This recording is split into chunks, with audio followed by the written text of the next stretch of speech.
What's up guys? Today I will be showing the leaks of the next update that the developers gave us. Let's get started. The first leak appears to be to new mutant variants. My guess is that the buff mutant will be slower than normal, but deals more damage. And the sprinter mutant will be fast, but deal less damage than normal. Moving on to the second leak, which is a video that shows a tunnel in the new grasslands biome collapsing. Here is the video.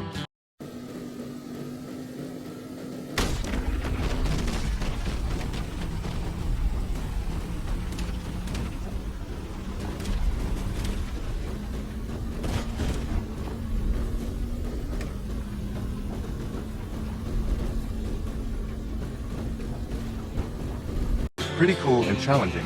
Moving on to the part you've been waiting for, the helicopter leak. It's a video, here it is.